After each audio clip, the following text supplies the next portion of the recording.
Assalamualaikum, perkenalkan nama saya Eci Novitasari dari Universitas Riau Fakultas Hukum Angkatan 2019.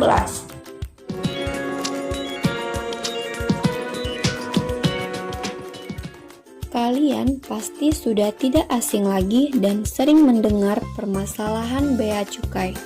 Nah, kali ini saya akan membahas tindak pidana kepabeanan dan cukai.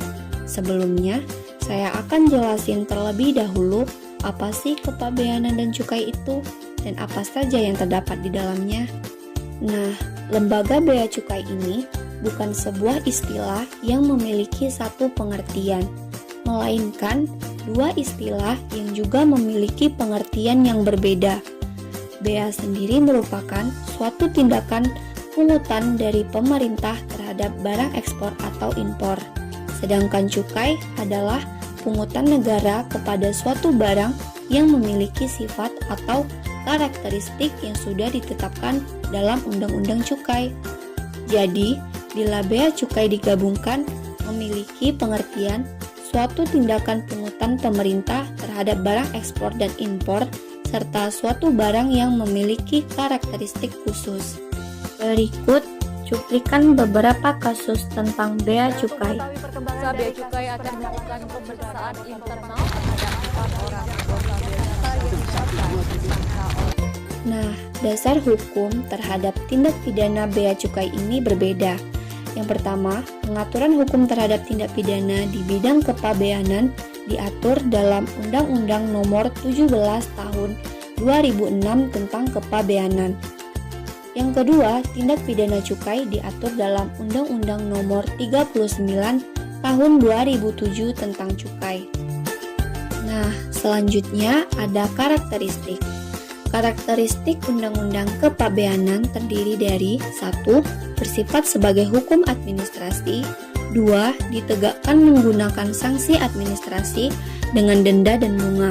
Perdata dengan pasal 16 ganti kerugian. Pidana dengan penjara, denda, dan perampasan. Yang ketiga, digolongkan sebagai hukum pidana administrasi.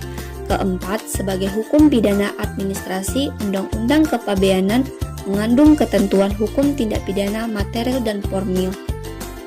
Sifat atau karakteristik barang kena cukai adalah konsumsinya perlu dikendalikan, peredarannya perlu diawasi, pemakaiannya dapat menimbulkan dampak negatif bagi masyarakat atau lingkungan hidup, atau pemakaiannya perlu pembebanan pungutan negara demi keadilan dan keseimbangan. Dan ada administrasi penyidikan.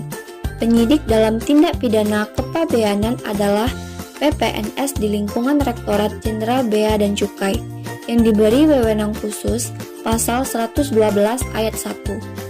Kewenangan penyidik bea cukai diberikan oleh KUHP dan secara khusus diatur dalam Undang-Undang Kepabeanan.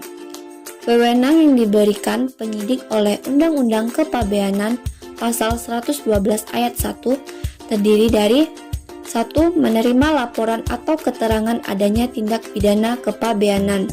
2. Memanggil orang untuk didengar dan diperiksa sebagai tersangka atau saksi. 3. Meneliti, mencari, dan mengumpulkan keterangan.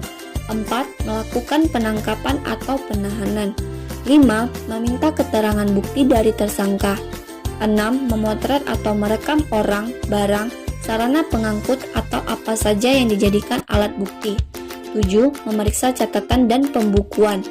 8. Mengambil sidik jari orang. 9. Menggeledah rumah tinggal, pakaian, atau badan. 10. Menggeledah tempat atau sarana pengangkut dan memeriksa barang. 11. Melakukan tindakan lain yang perlu menurut hukum yang bertanggung jawab. Penyidikan memberitahukan dimulainya penyidikan atau SPDP dan menyampaikan hasil penyidikannya kepada penuntut umum sesuai dengan ketentuan yang diatur dalam KUHP. Terakhir, ada sistem peradilan tindak pidana kepabeanan dan cukai.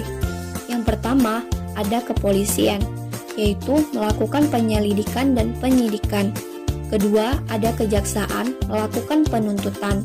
Ketiga, pengadilan, yaitu melakukan pemeriksaan dan mengadili. Terakhir, ada pemasyarakatan tempat eksekusi pidana penjara. Jadi, dalam Undang-Undang Kepabeanan, hukum acara yang digunakan adalah ketentuan KUHP, kecuali Undang-Undang Kepabeanan menentukan lain sebagai bentuk penyimpangan atau perkecualian KUHP. Undang-Undang Kepabeanan hanya mengatur masalah penyidikan yang bersifat khusus dari KUHP.